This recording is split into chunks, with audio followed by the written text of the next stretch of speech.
As you begin to think about your goals, the most important thing is, and write this down, commit yourself. See, once you commit yourself, the how will come, the way will come. Once you commit yourself, you will then figure it out. And if you're going in the wrong direction, all you have to do is turn around and go in the other direction.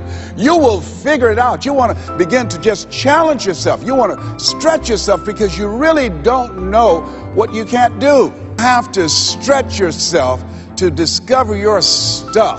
I think that we have to really begin to experiment with life. And I said that you have something special. I didn't say that just to be kind and courteous. You do. See, I think that there are not many people that come to seminars and workshops or will watch a program of this nature. Why? I just think that most people are just satisfied to where they are. So you want to find out what resonates with you. What is it you really want to do? You want to experiment with life and find out what fits for you. You have something special. You have greatness within you. You have the ability to do more than you can ever begin to imagine. See, I believe that anybody through observation and practice can perform at the level of excellence. But when you're pursuing your greatness, this is worth writing down, you don't know what your limits are, and you act like you don't have any. So I say to you, you have something special. You have greatness within you. And I want to make four things clear. Number one, everything that I'm going to say, you already know it. If what I share, the message that I'm going to express right now and share with you, if it wasn't a part of who you are already, you wouldn't be in the audience. That's number one. That's very important. It's already in you. I'm going to only confirm and validate that which is a part of you anyhow. The second thing is, everything I'm going to say to you, you've heard it before from people with college degrees and credentials I can't hold a candle to. It's common sense, but not common practice. Third thing is, I don't want you to agree with me, and I don't want you to believe me. I just want you to be open to some things right now. I want you to think beyond that which is commonly allowed. And I'm going to tell you what I'm up to. I want you to think about your goals, and I want to tell you what I'm going to do right now. My whole goal is to get past your mind. That's my whole challenge, and there's nothing you can do about it. I'm going to do that. See, your assignment was to show up. My assignment is to get past your mind and get into your heart. I want you to think about the goals that you want to achieve, and I really want to challenge you to make up your mind that you're going to make that happen for yourself. And I hope that it's some goal that really resonates with who you are. The ideal situation for a man or woman to die is to have family members standing around their bed praying with them as they cross over. But imagine, if you will, being on your deathbed and standing around your bed, the dreams given to you by life, the ideas that you never acted on, the talents, the gifts, the abilities that you never used. And there they are, standing around your bed, looking at you with large, angry eyes, saying, "We came to you, and only you could have given us life. And now we must die with you forever." And the question is, if you die this very moment, what will die with you? What dreams? What ideas? What talents? What leadership potential? What greatness that you showed up to bring? That you allowed fear or procrastination to hold you back. Perhaps that's why Henry David Thoreau wrote the words, "Oh God, to reach the point of death, only to realize that you've never lived, only to realize that you've never scraped the surface of your potential." See, I only attract millionaires or millionaires in training. You're just going to get that in a minute. You have something special. You have greatness within you. And the only reason you're here, you are my assignment. You can feel me. Some of you feel me right here in your heart of hearts. And my goal is to get past your mind and into your heart. So it's necessary that you have the mindset that I can do this. You've got to begin to believe and to fortify that belief and feed that belief by listening to tapes, going to seminars and workshops, by challenging yourself, by stretching yourself. It was Osborne who said, unless you attempt to do something beyond that which you've already mastered, you will never grow. And as you begin to challenge yourself, you'll discover some things about yourself that you don't know right now. The other thing is you begin to look at yourself, look at your dreams, and begin to experiment and stepping into your greatness. One of the things that's very important, whatever goals and dreams that you have, really begin to stretch yourself. You want to become a risk taker. You want to raise the bar on yourself. Most people won't do that. See, most people engage in low life living, low risk living. Viscott said if you're not willing to risk, you cannot grow.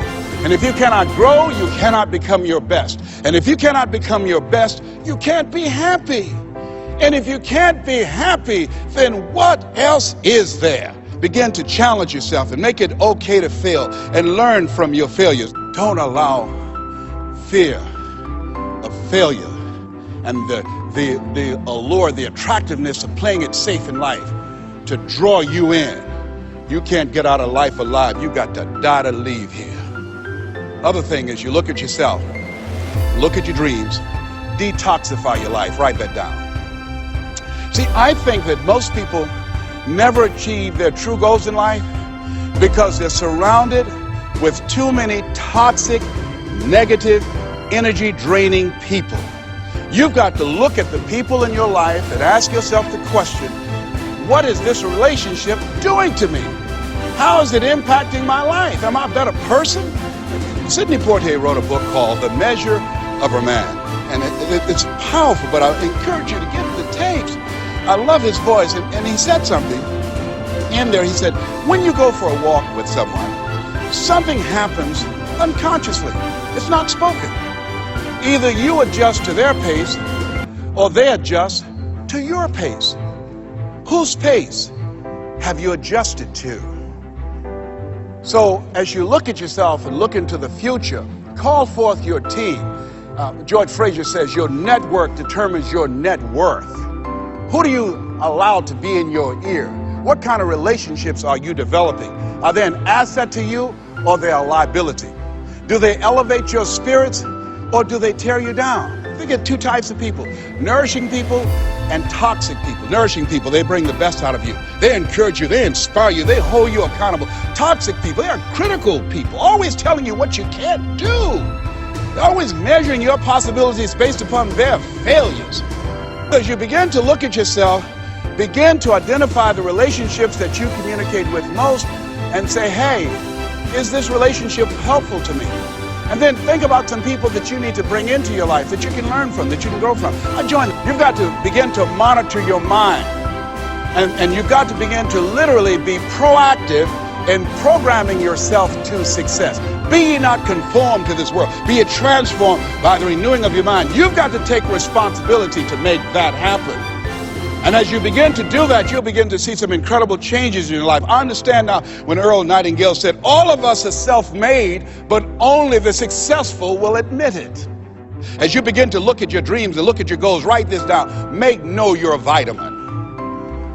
See, most people stop short of their dreams and park and get off the highway of life because of the rejections of life. You will always be rejected.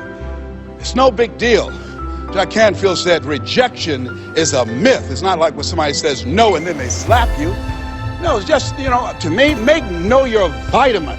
Get excited about the no. Why? Because every time someone says no, that brings you another step to a yes. You're getting closer. Trust me, you will win if you don't quit. You will win if you don't quit. The thing is, as you look at yourself and look at your goals and look at your dreams, assess yourself. What are your strengths? What are your weaknesses? What do you bring to the table? It's possible you can live your dream. It's necessary that you have a mindset that I'm going to do this. But you've got to take ownership. You've got to decide, hey, I'm going to do this. You've got to take responsibility for your life. George Bernard Shaw said the people that make it in this life, they look around for the circumstances that they want, and if they can't find them, they create them. You've got to decide, it's me. You've got to say that you've got to kick it up a notch. What is it you bring? And whatever you bring, you've got to kick it up a notch. What is your signature as you look at where you want to go and what it is you want to do? As you look at your product or your services, Yeah, see, that becomes your signature. When you look at your goals and look at where you want to go, at your products, at your services, at your industry, you want to set some high standards for yourself. I like what Henry David Thoreau said, do not go where the path may lead, but go where there's no path and leave a trail. How is it that your industry will be done differently 5 years from now, 10 years from now? What is your reputation in your industry? When you come into a room and you leave, what's the scuttlebutt about you? Do people say, hey, that's a go-to person. That's a person, if you ask them to do that job, you're talking about the job being done. It will be done extremely well. Are you known for that person that stand out with what you do, that stand out with your quality of service, with your standards, always looking for ways to better your best? Are you one of those people that believe, well, if it ain't broke, don't fix it? Japanese believe if it ain't perfect, keep working on it. Are you willing to keep working on it? Are you willing to realize that you have not done your best stuff yet, that you can better your best? You got to take responsibility for that. And now let's go to the next level. Not only is it possible that you can live your dream, is it necessary that you call forth your team and surround yourself with people that you can learn from and grow from, that you must work on yourself and monitor yourself and train yourself, that you've got to begin to take total responsibility.